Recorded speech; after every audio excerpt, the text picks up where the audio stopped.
Doctor Bhimrao Ambedkar stadium Ayodhya के इस प्रांगण में आप सबको राष्ट्रीय खेल हॉकी के साथ देखते हुए बड़ा सुखद अनुभव हो रहा है।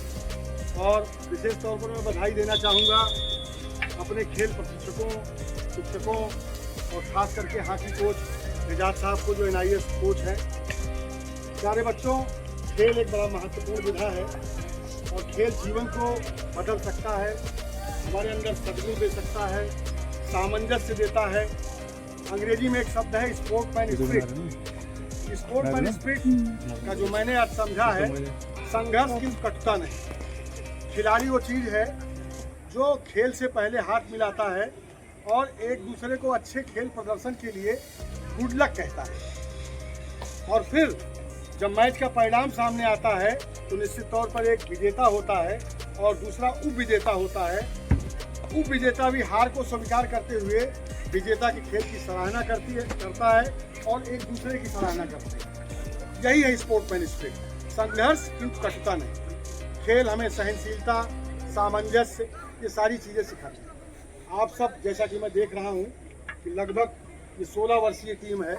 16 वर्ष से अधिक आयु का कोई भी बच्चा मुझे दिखाई नहीं दे रहा है। आप में अपार संभावनाएं हैं, आप आगे बढ़ सकते हैं, राष्ट्रीय अंतर्राष्ट्रीय सितारे बन सकते हैं। प्यारे बच्चों, बड़े दुख के साथ कहना पड़ रहा है और बड़े स्पष्ट रूप से कह रहा हूँ कि क्रिकेट के बटवृक्ष ने हमारे परंपरागत खेलों को बहुत नुकसान पहुँचाया है। केवल 11 खिलाड़ी खेलते हैं और 20 करोड़ की जनता उसे केवल देखती है, उस पर अपना कमेंट देती है। जो अपने परिवार को लोग नहीं चला पा रहे हैं, अपना घर नहीं चला पा रहे हैं, वो लोग भी बड़ी शानदार प्रतिक्रिया क्रिकेट पे देते हैं। लेकिन राष्ट्रीय खेल हॉकी पर वो ध्यान नहीं है जो होना चाहिए समाज का। सरकार अवसर दे रही है, आप सब खेलें, आगे बढ़ें, सर्वोच्च शिखर पर हों। ये सब चमकता हुआ देखकर बड़ा मन खुश हुआ। हम लोगों ने मोहम्मद साहिद मरहूम को भी खेलते हुए देखा है, जफर इकबाल साहब को भी देखा है, प्रगट सिंह को भी देखा है और धनराज पिल्लई को भी देखा है, और अनवर खान जो प्रतापगढ़ के हैं, जो जूनियर इंडिया में थे और बाद में ONGC में है, उन्हें भी देखा है।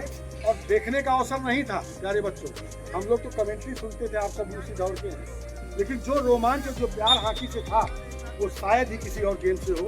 आप सबको ढेर सारी शुभकामनाएं हैं कि आप सब खेलिए, खूब मस्त रहिए, अच्छी आदतों को पालिए, खूब खेलिए, खूब पढ़िए। और खेल और पढ़ाई एक दूसरे के पूरक है। ये बात अलग है कि खेल अगर खिलाड़ी अधिक खेलता है, पढ़ता कम है, लेकिन दोनों का कॉम्बिनेशन बेटा बहुत ज़रूरी है आगे बढ़ने में। आप बहुत बड़े खिलाड़ी हो गए, लेकिन उसके बाद भी हाई स्कूल, इंटर, BA होना आपको बहुत आवश्यक है।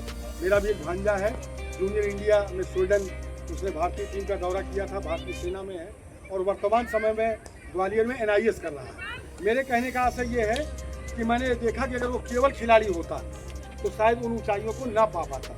मैं भी उसके साथ लगा रहा और लगातार एकेडमिक भी बढ़ता रहा, तब वो सर्विस पाए। आप बहुत अच्छे खिलाड़ी हो जाएंगे, 4th क्लास में जाएंगे, फिर आपको बड़ी हीन भावना है। लेकिन ये भी सच है कि नौकरी जब भी मिले, कहीं से भी मिले, क्योंकि अचीव कर लीजिए, शिक्षा रहेगी तो एक दिन उसी विभाग में आप अपने खेल के बदौलत क्लास 1 ऑफिसर बनेंगे। इन्हीं शुभकामनाओं के साथ एक शिव मंगल सिंह सुमन की एक लाइन है और खिलाड़ियों पर है, जो मैं अक्सर राष्ट्रीय मंचों पर खेल कूद के कहता हूँ कि क्या हार में क्या जीत में, क्या हार में क्या जीत में, किंचित नहीं भयभीत में। कर्तव्य पथ पर जो मिले, यह भी सही वो भी सही, वरदान मांगूंगा नहीं, वरदान मांगूंगा। जो बहादुर खिलाड़ी है, किसी वरदान और सहयोग और किसी से कोई भीख नहीं मांगता है। खिलाड़ी अपने कर्तव्य पर, अपने परिश्रम पर, अपनी ईमानदारी पर विश्वास रखता है। इन्हीं शुभकामनाओं के साथ मैं उम्मीद करूंगा कि जब फिर कभी हम लोग मिले तो इन्हीं में से आप सब में से राष्ट्रीय और अंतर्राष्ट्रीय सितारे बन चुके हो। मुझे कहने में बड़ा सौभाग्य होगा कि जब हम लोग सिविल सर्विसेज का ट्रायल राज्य कर्मचारियों और अधिकारियों का देने आए थे तो आप सबसे रूबरू हुए। आपका ये चमकता हुआ कोर्स देखकर मन में एक लालसा आई कि आप सबसे रूबरू हूँ।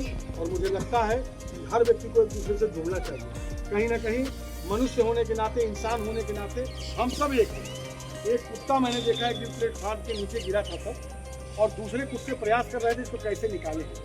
और आज मानवता में क्या अवमूल्यन हो गया है कि अगर एक आदमी गिरा रहता है तो दूसरा वीडियो बनाता है। दुर्घटनाएं हो जाती हैं तो तुरंत जो है उन्हें राहत और सहायता देने के बजाय लोग वीडियो बनाते हैं, वीडियो पहले आ जाता है और उसके बाद वो व्यक्ति को सहायता बाद में मिलती है। तो बेटा जहाँ भी रहिए मानवीय मूल्यों से ओत रहिए, मनुष्यता और समाज के लिए काम करना सीखिए, परिश्रम कीजिए, अपने गुरुजनों का सम्मान कीजिए, उनके प्रति आस्था रखिए।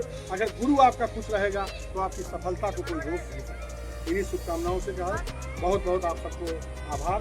और हमारे आदरणीय जो गुरुजन हैं, प्रशिक्षक हैं, हमारे छोटे भाई एजाज जो हमारे सुल्तानपुर के हैं, हमारे सामने हाथी पकड़ना नहीं सीखा, हमारे सामने NIS किया और इतनी प्रतिभा थी सर इस बच्चे में। भोपाल एकेडमी में गया था, कई ऐसे अवसर आए कि आज ये भारतीय टीम का गोलकीपर हो, इससे कम नहीं। आज मैंने यही एजाज से कहा कि एजाज अगर तुम भारतीय टीम के गोलकीपर नहीं बने तो इसका मतलब परवरदिगार को कुछ मंजूर था। तुम अपने प्रशिक्षण के दौरान अनेक अंतर्राष्ट्रीय सितारों को पैदा कर दोगे। शायद खिलाड़ी होते तुम अंतर्राष्ट्रीय तो अकेले हो, लेकिन अगर तुम प्रशिक्षक बन गए हो तब तुम अपने एक से अधिक कम से कम सैकड़ों खिलाड़ियों को तुम पैदा करोगे राष्ट्रीय अंतर्राष्ट्रीय। ये तुम्हारा सौभाग्य है। एक बार पुनः अपने बालक को, अपनी बालिकाओं को ढेर सारी शुभकामनाएं।